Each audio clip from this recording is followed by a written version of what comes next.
लाडकी बहीण योजना नोव्हेंबर हप्ता थांबलेला आहे. 5 जानेवारी उजडला आहे तरीही पैसे नाहीत. नक्की कारण काय?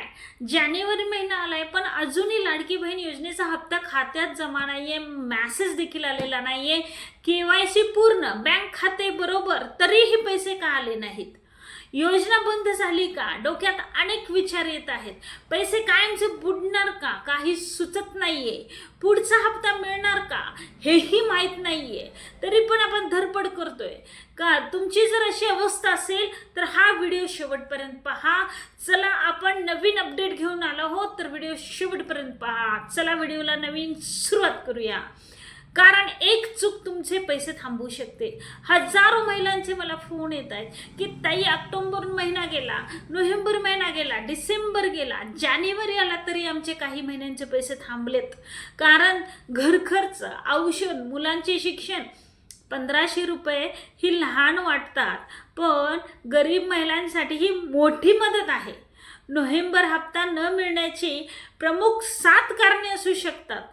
हे आपण चेक करूया, हे आपण पाहून घेऊया, खात्री करूया. यातले एक कारण जर आपल्या बाबतीत असेल तर आपला हप्ता नक्की थांबला असेल. पहिलं आहे KYC पेंडिंग, रिजेक्टेड, आधार बँक लिंक नाहीये, KYC कंप्लीट नाही. बऱ्याच जणांना KYC न करता देखील हप्ता आला आहे कारण अजून छाननी प्रक्रिया तिथपर्यंत त्यांची गेलेली नाहीये. बँक DBT फेल आहे का? खाते बंद आहे का? खाते इनॲक्टिव्ह आहे का? DBT डिजेबल आहे का? खात्याचं व्हेरिफिकेशन झालेलं आहे का बँकेच्या, हेही चेक करा.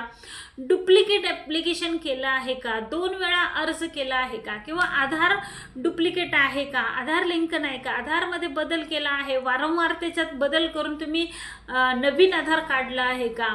इन्कम एलिजिबिलिटी इश्यू आहेत, कुटुंब उत्पन्न मर्यादेपेक्षा जास्त आहेत आणि चुकीची माहिती दिली आहे. आणि नोव्हेंबर बॅच डिले, सर्वांना एकाच दिवशी पैसे येत नाहीत महिलांनो. फेज वाईज पेमेंट येत असते. हे टेक्निकल सर्व्हर इश्यू, PFMS या वेबसाईट वरती एरर असल्यामुळे पण हे होतं.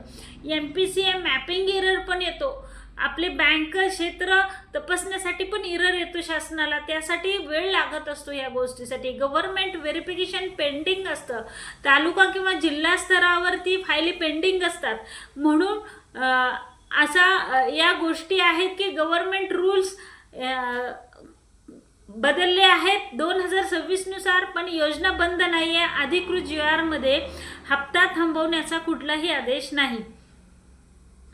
हप्ता थांबवण्याचा कुठलाही आदेश नाही.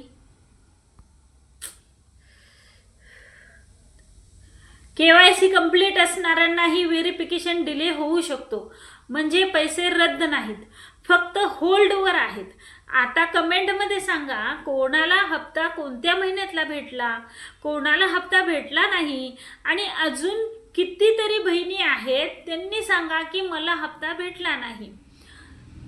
आणि KYC न करता किती बहिणींना हप्ता भेटला हेही सांगा. म्हणजे त्या बहिणी खरंच लकी ठरल्या म्हणावं. ज्यांना हप्ता भेटला नाही त्यांनी एक प्रयत्न नक्की करा. कारण स्टेप 1 आहे DBT स्टेटस तपासा. बँक अकाउंट लिंक नसेल तर CSC सेंटर किंवा आपले सेवा केंद्रामध्ये जाऊन तुम्ही लिंक करू शकता. आधार बँकिंग लिंकिंग कन्फर्म करा. स्टेप 3 आहे KYC रिसबमिट करा. जर रिजेक्ट असेल तर पुन्हा KYC होणार आहे. कारण जानेवारी 31 त्यांनी मुदत दिलेली आहे. सर्व्हर आत्ता डाऊन आहे पण अजून एक 4-8 दिवसामध्ये सर्व्हर व्यवस्थित चालेल. त्याच्यात अजून काही सुधारणा येईल. त्यावेळी पुन्हा आपण रिसबमिट KYC करून घेऊया. कारण शासनाने हा नियम काढला आहे 31 जानेवारी, पण पुन्हा आपल्याला KYC करायला संधी मिळणार आहे. PFMS स्टेटस चेक करा. अफवावर विश्वास ठेवू नका. आणि पैसे घेऊन तुमची फसवणूक कोणी करत असेल तर सावधान राहा. कोणताही एजंट तुम्हाला पैसे मागत नाही. मागत असेल तर तुम्ही बालविकास कल्याणकारी अधिकाऱ्यांना किंवा ऑफिसला, कार्यालयाला त्या तक्रार करू शकता. आणि नोव्हेंबरचा हप्ता डिसेंबरमध्ये येण्याची शक्यता दाट आहे. पण डिसेंबरमध्ये अनेक बहिणींना भेटलाय, पण आता जानेवारी आलाय. पण मकर संक्रांतीपर्यंत आपल्याला दोन्ही हप्ते येऊ शकतात, नोव्हेंबर आणि डिसेंबर असे दोन्ही हप्ते जमा होऊ शकतात. अजून चान्स आहे आपल्याकडे, तर आपण वाट पाहू शकतो. आणि जे काही मी पॉईंट सांगितले ते तुम्ही लक्षपूर्वक ऐका. पुन्हा व्हिडिओ तुम्ही बॅकवर्ड करा, बॅकला घ्या आणि पुन्हा चेक करत राहावा. तुम्हाला जर त्यातल्या एका पॉईंटची मदत झाली तर मला खूप आनंद होईल. कारण तुमच्यात जर त्यातला कुठला एक पॉईंटचा जरी इश्यू असेल तर तुमची KYC रद्द होईल किंवा तुम्हाला पैसे भेटणार नाहीत.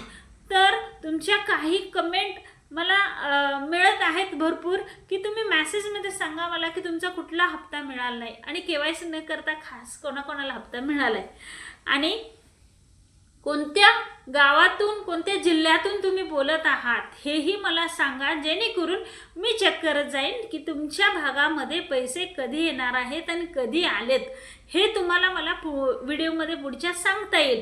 यासाठी प्रत्येकाने आपला जिल्हा खाली सांगावा ही रिक्वेस्ट आहे. बहिणींनो, हा व्हिडिओ नक्कीच तुम्हाला महत्त्वपूर्ण आणि हेल्पफुल ठरला आहे माझा विश्वास आहे. अनेक तुमच्या बहिणींना हा व्हिडिओ शेअर करायला विसरू नका आणि पुन्हा आपण पुढच्या व्हिडिओमध्ये भेटूया. तोपर्यंत जय हिंद, जय महाराष्ट्र.